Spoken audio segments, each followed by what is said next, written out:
नमस्कार प्यारे बच्चों। और कैसे हैं आप लोग।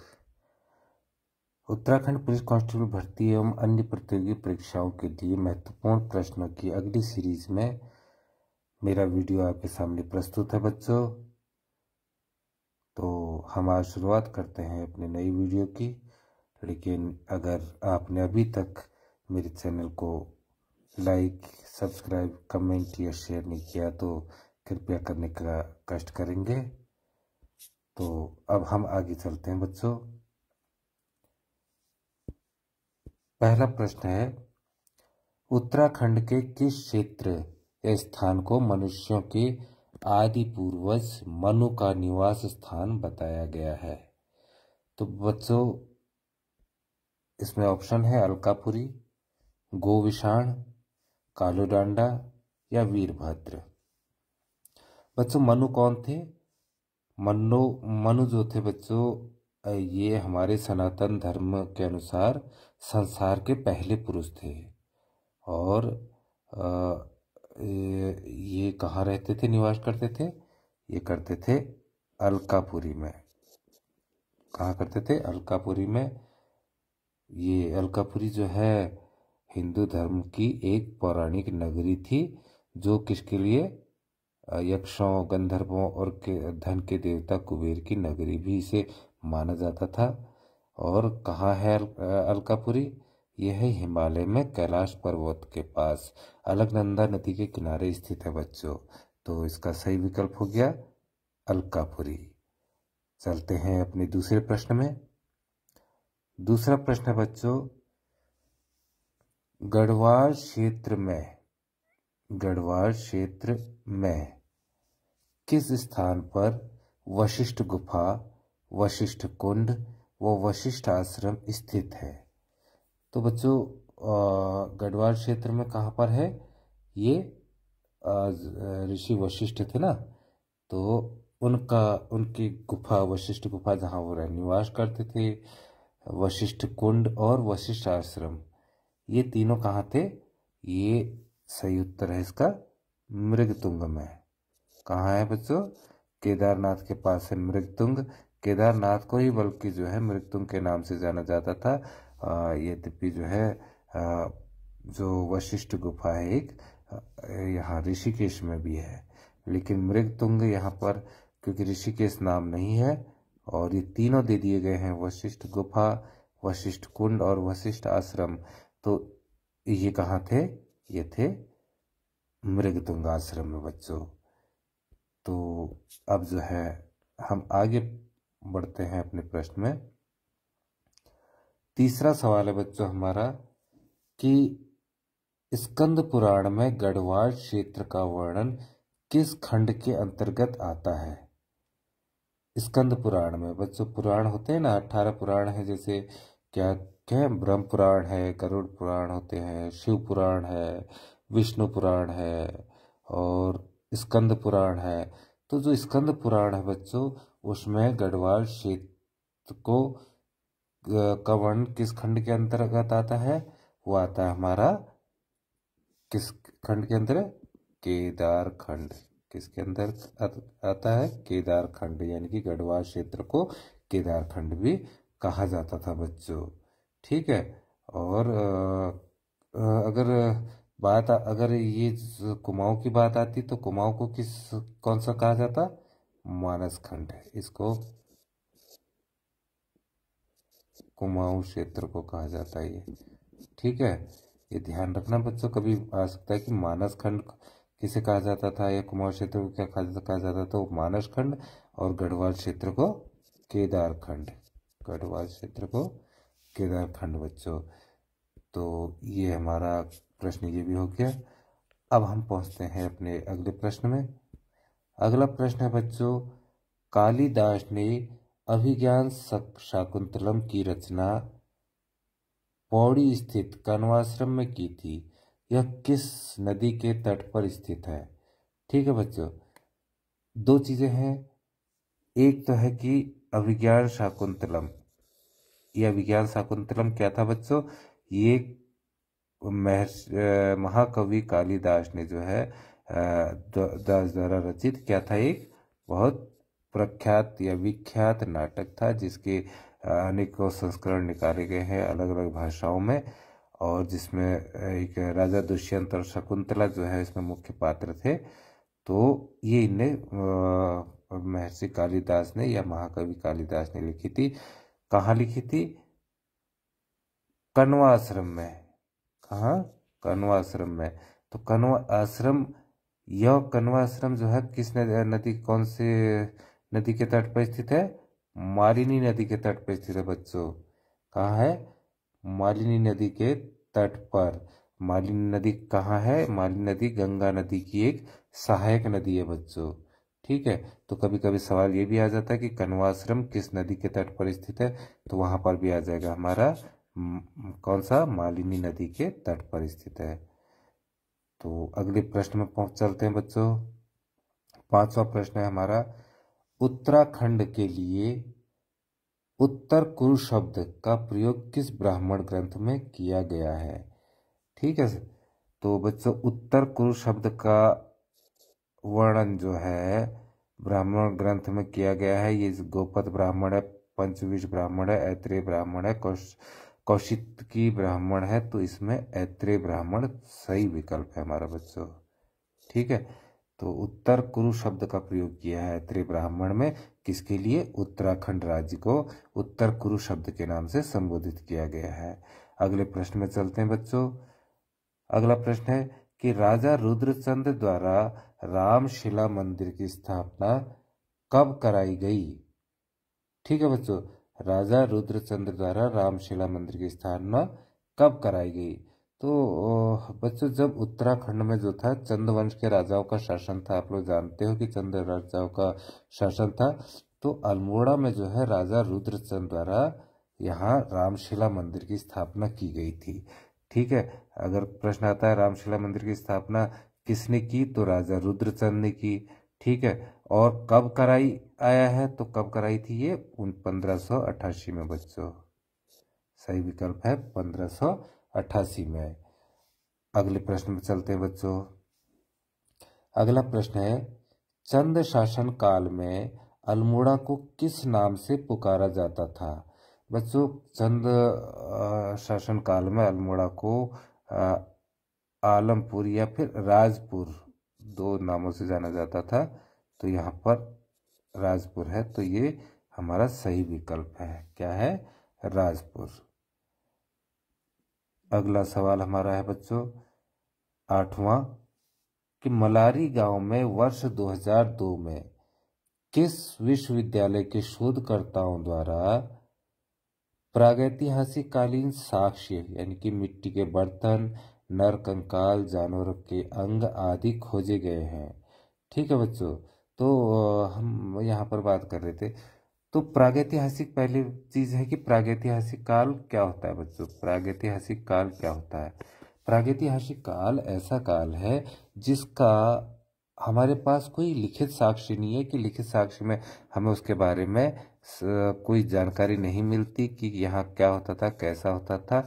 यह केवल हमारे जो पुरातत्व विधि हैं उनके सर्वेक्षणों से, उनकी खोजों से और अनुसंधान से ही हमें प्रागैतिहासिक काल की जानकारी मिल पाती है। जैसे कि मिट्टी के बर्तन थे, ठीक है, नर कंकाल थे, जानवरों के अंग थे, लेकिन कोई लिपिबद्ध चीज नहीं थी। ठीक है बच्चों, और अगर बात यहीं पर आती है आद्य ऐतिहासिक काल की, किसकी आती है? प्रागैतिहासिक काल की जगह आद्य ऐतिहासिक काल की बात होती है, तो वहां पर भी चीज सेम है बच्चों, केवल यहाँ पर लिपि तो आ गई है। यहाँ पर वहाँ उस समय के लोग कुछ न कुछ लिपि में लिखते थे, लेकिन उसको हम लोग या पुरातत्वविद अभी तक उस लिपि से जानकारी प्राप्त नहीं कर पाए हैं, तो उसे आद्य ऐतिहासिक काल कहते हैं बच्चों। ठीक है, तो अब यहाँ पर कह रहा कि प्रागैतिहासिकालीन में जो है खोजे गए हैं मलारी गांव से 2002 में किस विश्वविद्यालय? तो ये खोजे गए थे बच्चों गढ़वाल विश्वविद्यालय द्वारा। किससे? गढ़वाल विश्वविद्यालय इज द राइट आंसर। ठीक है, तो अब हम अपने नेक्स्ट क्वेश्चन में बच्चे पहुंचते हैं। 9वां क्वेश्चन है कि निम्न में से किसे गढ़वाल क्षेत्र का प्रवेश द्वार कहा जाता है? तो ये तो थोड़ा अब बार बार पूछा जाने वाला प्रश्न है बच्चों कि गढ़वाल क्षेत्र का प्रवेश द्वार किसे कहा जाता है। तो किसे कहा जाता है बच्चों, ये कहा जाता है कोट द्वार को। किसे, कोट द्वार को। अगर यहीं पर अगर कुमाऊं होता तो कुमाऊं का प्रवेश द्वार किसे कहा जाता बच्चों, कुमाऊं का प्रवेश द्वार अगर पूछा जाए तो वो कहा जाता है किसको, काठ गोदाम को। काठ गोदाम, इसको कुमाऊं का प्रवेश द्वार कहा जाता है। ठीक है बच्चों, गढ़वाल का कोट द्वार और कुमाऊं का काठ गोदाम। तो ये हमारा प्रश्न कंप्लीट हो गया। 10वां प्रश्न में चलते हैं बच्चों। 10वां प्रश्न हमारा है, गढ़वाल क्षेत्र के देवप्रयाग में किस स्थान पर सीता जी पृथ्वी में समाई थी। ठीक है बच्चों, गढ़वाल क्षेत्र के देवप्रयाग में किस स्थान पर सीता जी पृथ्वी में समाई थी। तो ये है इसका उत्तर बच्चों, सितोनस्यू पट्टी। सही उत्तर क्या है, सितोनस्यू पट्टी। ये जो है पौड़ी जिले के कोट, एक ब्लॉक है कोट विकास खंड है, तो वहाँ स्थित है सितोनस्यू पट्टी।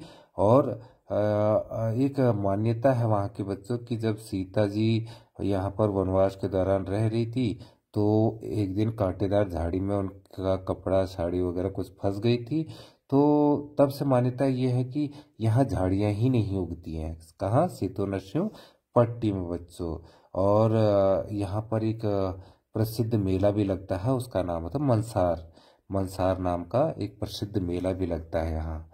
कभी अगर सब क्वेश्चन को पूछा जाता है कि मनसार नाम का मेला कहाँ लगता है तो वो भी सितोनस्यू पट्टी में लगता है बच्चों। है कहाँ ये, बताया मैंने कि जो है गढ़वाल क्षेत्र में है, पौड़ी जिले के कोट ब्लॉक में, कोट विकास खंड में स्थित है। ठीक है बच्चों, हम अब चलते हैं अगले प्रश्न में। 11वां प्रश्न है बच्चों हमारा, निम्न में से किस अभिलेख में मौर्य शासक अशोक द्वारा लोगों से हिंसा त्यागने व अहिंसा को अपनाने की बात कही गई है।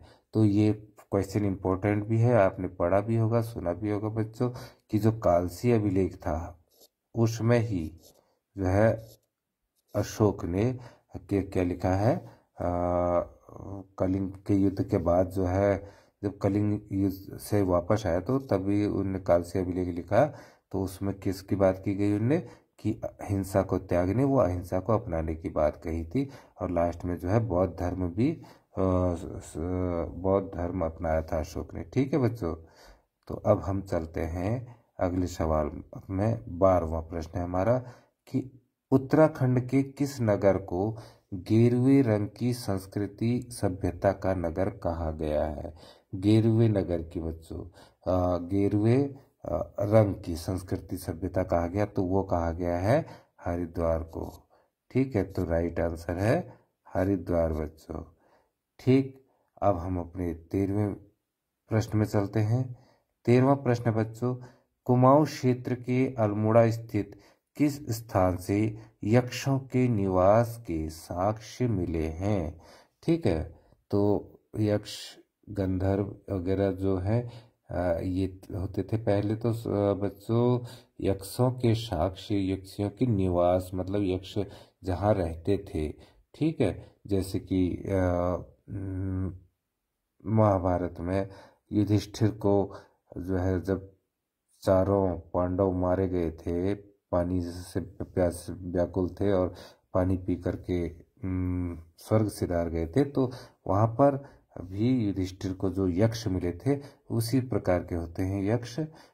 तो इनका निवास स्थान कहाँ है अल्मोड़ा स्थित में, जाखन देवी मंदिर में है बच्चों।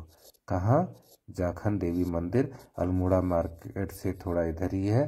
तो यहाँ 2-3 स्कूल भी है बच्चों। यहाँ पर पुलिस भी लगाई जाती है क्योंकि ये जो है यक्षों का निवास स्थान है। कुछ ऐसी मान्यता है और कुछ ऐसा हुआ होगा जिस कारण यहाँ पुलिस का भी जो पहरा दिया जाता है। ठीक है बच्चों, तो ये हमारा प्रश्न हो गया 13वां। अब हम चलते हैं अपने 14वें प्रश्न में। 14वां प्रश्न है बच्चों कि वर्तमान कुमाऊं क्षेत्र का नाम विष्णु के किस अवतार पर माना जाता है। तो बच्चों क्या है कि भगवान विष्णु के जो है मुख्य रूप से तो 10 अवतार हैं, वैसे 24 अवतार थे। तो 10 अवतार अनेकों अवतार उनने लिए थे, क्या नाम कहते हैं उन अवतारों में, जैसे ये वामन अवतार है, नरसिंह अवतार है, वाराह अवतार है, कूर्मा अवतार है, ठीक है बच्चों, परशुराम का अवतार है और राम जी का अवतार है। तो ये सब उनके मुख्य अवतार थे। तो अब कह रहा है कि कुमाऊं क्षेत्र का नाम विष्णु के किस अवतार पर माना गया है। बच्चों देखो, कुमाऊं को कूर्मांचल कहा जाता था और कूर्मा अवतार यानी कि कच्छप अवतार, कछुए का अवतार भगवान विष्णु ने लिया था, उन्हीं के नाम पर जो है इनका कुमाऊं का नाम रखा गया। इस समय क्या था कि क्या नाम कहते हैं, इन्होंने कवच पर अपने मंदार पर्वत को संभाला था बच्चों, ठीक है। मंदार पर्वत को भगवान विष्णु ने अपने कवच के ऊपर रख ले लिया था और पृथ्वी को भी संभाला था, पृथ्वी को रसातल में जाने से यानी कि पाताल लोक में जाने से बचाया था। तो ये भी इसका 14वां प्रश्न का हमारा उत्तर कूर्मा है। अब हम चलते हैं 15वें प्रश्न में बच्चों। 15वां प्रश्न है हमारा कि वह काल जिसके अध्ययन के लिए साहित्यिक स्रोत उपलब्ध हैं लेकिन उसको अभी तक पढ़ा नहीं जा सका है, क्या कहलाता है। ये मैंने पीछे बताया था बच्चों, वही प्रश्न आ चुका है कि वह काल जिसके अध्ययन के लिए साहित्यिक स्रोत तो उपलब्ध हैं, साहित्य है यानी कि साहित्य क्या है, लिपिबद्ध होगा, तो साहित्य लिपिबद्ध होगा तो वो उपलब्ध तो है लेकिन उसको अभी तक पढ़ा नहीं जा सका है, तो क्या कहलाता है। मैंने बताया था बच्चों कि प्रागैतिहासिक काल में तो साहित्य है ही नहीं, साहित्यिक स्रोत मिले ही नहीं।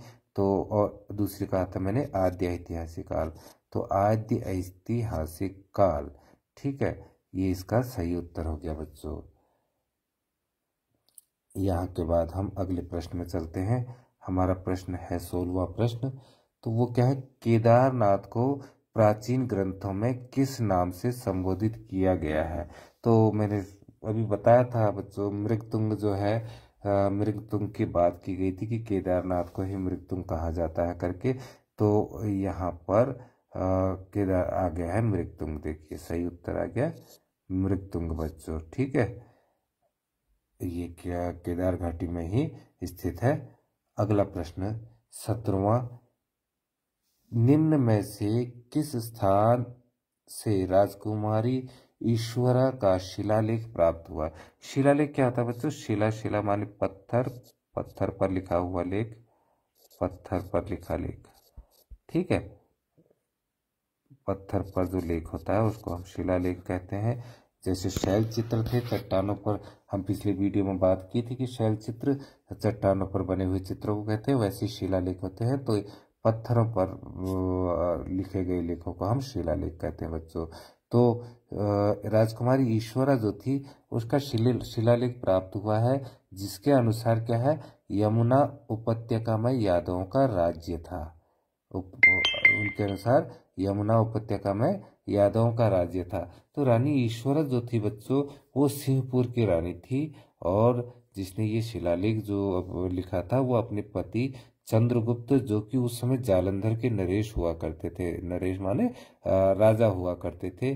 तो वो जो है हाथी से गिर गए थे, उनकी मृत्यु हो गई थी। उसके बाद ही जो है उन्होंने ये शिलालेख लिखवाया था। और कहाँ लिखवाया था बच्चों ये शिलालेख रानी ईश्वरा ने, उसने लिखा था राजकुमारी ईश्वर ने लाखा मंडल में। कहाँ, लाखा मंडल में, ठीक है। तो हम अगले प्रश्न में चलते हैं बच्चों। अगला प्रश्न है हमारा, जोशीमठ का प्राचीन नाम क्या था। तो जोशीमठ का प्राचीन नाम क्या था बच्चों, जो वहाँ पहले जोशीमठ में जो है ज्योतिषियों की भरमार होती थी। किसकी, ज्योतिषियों की। तो ज्योतिष माने ज्योतिषी हुए और पुर माने आवास, यानी कि ज्योतिषियों का आवास ज्योतिषपुर कहलाता था। तो सही उत्तर है, जोशीमठ का प्राचीन नाम क्या था बच्चों, ज्योतिषपुर था। हम अपने अगले प्रश्न में चलते हैं। प्रश्न 19 है, महाभारत काल में कुणिंद शासक सुबाहु की राजधानी क्या थी। ठीक है बच्चों, तो ये क्या थी, सुबाहु की राजधानी वो थी श्रीनगर। क्या थे बच्चों? श्रीनगर। अब ये श्रीनगर कौन सा था? श्रीनगर बच्चों, श्रीनगर कौन सा था? ये था आपका पौड़ी वाला श्रीनगर। एक होता है ना जम्मू वाला श्रीनगर, तो ये पौड़ी गढ़वाल वाला, पौड़ी गढ़वाल ये वाला था। ठीक है बच्चों, तो ये हो गया आपका सुबाहु की राजधानी। अब हम चलते हैं बच्चों 20वें प्रश्न में अपने। 20वें प्रश्न है, अमोघ भूति की रजत व ताम्र मुद्राओं के अग्रभाग पर प्राकृत भाषा में राग कुनिंदस अमोघ भूतिश महाराजस के साथ निम्न में से किसका अंकन था? ठीक है बच्चों, अमोघ भूति की रजत माने चांदी को कहते हैं। रजत किसको कहते हैं बच्चों? चांदी को कहते हैं।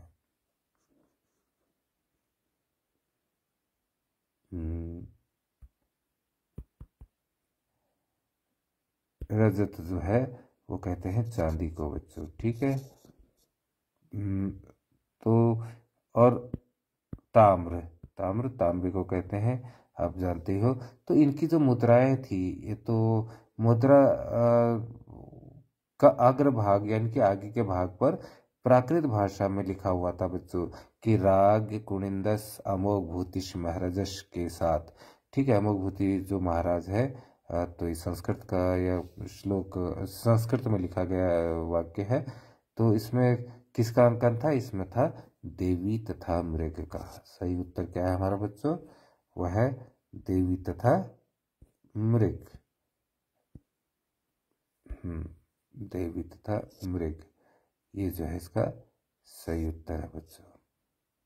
अब हम चलते हैं अपने अगले प्रश्न में। अगला प्रश्न है बच्चों कि महाभारत काल में कुनिंद नरेश किस नाम से जाने जाते थे?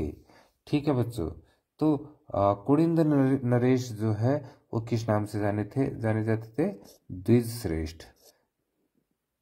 किस नाम से? द्विजश्रेष्ठ। द्विज का अर्थ होता है बच्चों, क्या होता है? दो बार जन्म लेने वाला। और द्विजश्रेष्ठ यानी कि उनमें भी श्रेष्ठ, दो बार जन्म लेने वालों में भी श्रेष्ठ, दो बार जन्म लेने वाला, तो उसको द्विज कहते हैं। तो इनको कुनिंद नरेश को क्या कहा जाता था? द्विजश्रेष्ठ कहा जाता था बच्चों। तो हमारा ये सवाल भी प्रश्न खत्म। हम चलते हैं 22वें प्रश्न में। 22वें प्रश्न में है बच्चों प्रसिद्ध